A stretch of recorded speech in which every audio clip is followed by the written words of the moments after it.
Salut la compagnie, c'est Jude Melon et aujourd'hui on se retrouve pour un petit podcast bonus spécial Boxing Day, lendemain de Noël, pour vous parler d'une nouveauté Netflix sortie il y a quelques jours, le fameux Glass Onion, une histoire à couteau tiré, suite donc de À couteau tiré, un des films qui m'avait marqué en 2019, donc je me devais de voir cette suite, entre guillemets, parce que c'est pas vraiment une suite, c'est plutôt une autre occurrence de la même histoire, toujours réalisée par Rian Johnson, enfin j'ai dit la même histoire, plutôt le même concept avec ce détective privé Benoît Blanc, interprété par Daniel Craig, qui est le seul de retour donc au casting, et à ses côtés on retrouve une ribambelle d'acteurs qu'on connaît bien, par exemple Edward Norton, qu'on a pu apprécier dans les années 90 dans un film qu'il faudra que j'évoque un jour, American History X, à ses côtés Janelle Monáe, qu'on avait vu dans Antebellum il y a 2 ans, Leslie Odom Jr., qui avait déjà joué dans une sorte de Whodunit de Kenneth Branagh, Le Crime de l'Orient Express, Kate Hudson, Jessica Henwick, Catherine Hahn, David Bautista est là également, et il y a même une apparition de Ethan Hawke. Et aussi, d'un autre acteur dont je ne vais pas révéler le nom, parce que il y a tout un truc autour de lui qui va approfondir un petit peu la vie privée de notre détective préféré. Enfin, préféré depuis À couteau tiré, puisqu'avant on ne le connaissait pas, forcément. Mais bon, pour le recontextualiser un petit peu, si vous ne l'avez jamais vu, si vous n'avez pas vu le premier film, en gros, vous prenez une pincée de James Bond, qui a été interprété par Daniel Craig, et vous le mélangez à une sorte de mix entre Sherlock Holmes et Hercule Poirot, et vous avez Benoît Blanc, qui est ici appelé donc sur une enquête qui n'en est pas une à la base.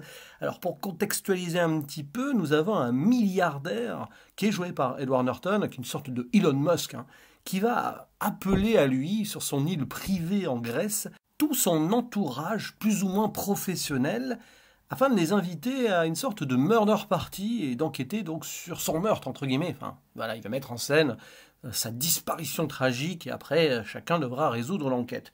Par contre, Benoît Blanc se retrouve là un petit peu par hasard ou pas, mais ça je n'explique pas plus parce que très vite on pourrait rentrer dans une zone spoiler que je ne ferai pas malgré tout.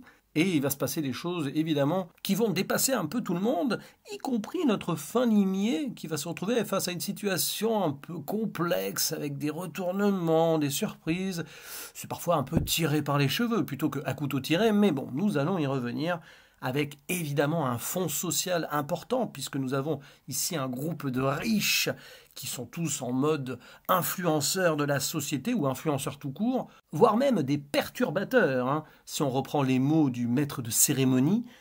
Et cette Amérique-là est montrée du doigt, mais c'est globalement le monde capitaliste ici qui est tourné en dérision, avec une forme de justesse intéressante, mais avouons-le, avec moins de subtilité que dans ce premier brûlot que nous avons eu la chance de découvrir au cinéma à l'époque. Disons que c'est assez différent en soi.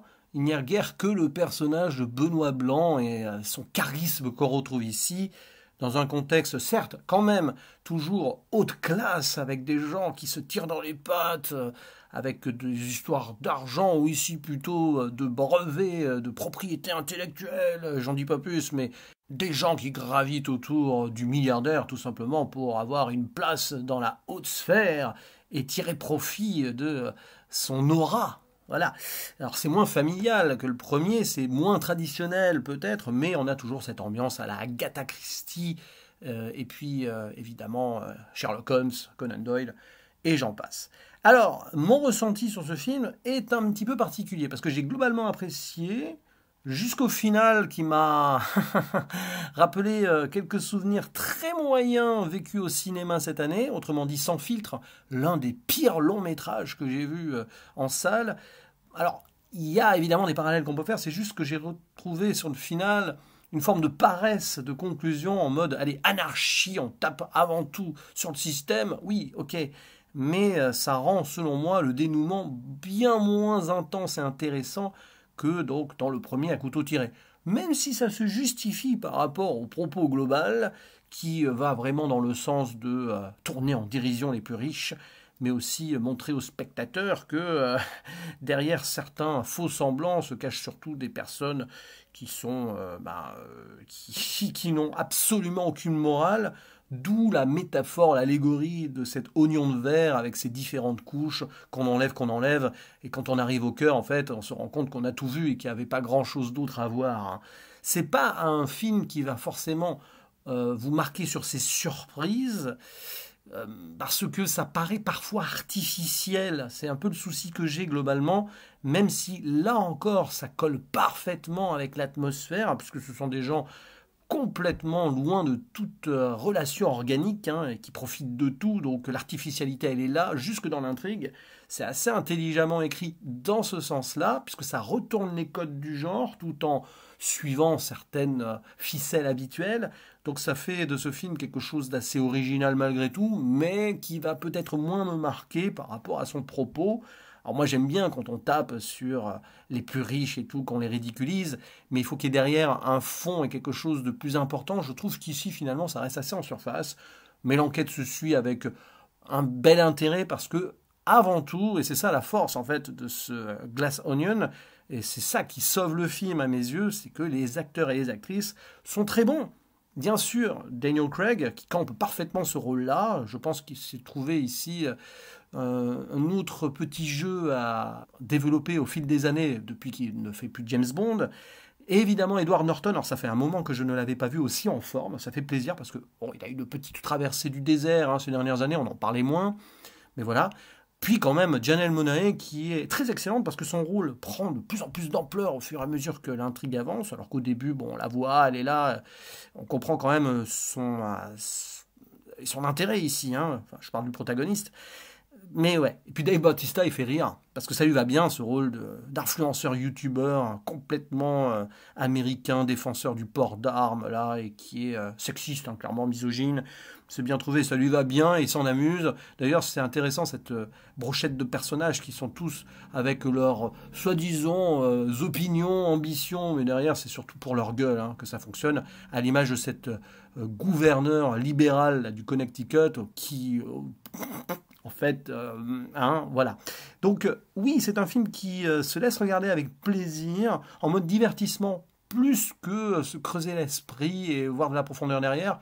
Mais il y a le savoir-faire de Rian Johnson, qui a un peu, toute proportion gardée, ce côté sale gosse dans le Hollywood actuel, dans le sens où il va nous prendre un peu à revers, à rebrousse-poil, et qui va forcément être assez décrié à chacun de ses films. Rappelez-vous Looper, et surtout Star Wars 8. À couteau tiré moins, justement, mais avec ce Glass Onion, à mon avis, il va diviser un peu plus. Mais voilà, c'est assez ludique quand même. Et puis il y a des petits clins d'œil dans tous les sens, avec des caméos donc, que j'ai cités, mais d'autres plus surprises, dont un qui nous en révèle plus sur Benoît Blanc, mais je ne dirai vraiment rien à ce sujet, parce que j'ai été surpris, ça m'a fait sourire sur le moment.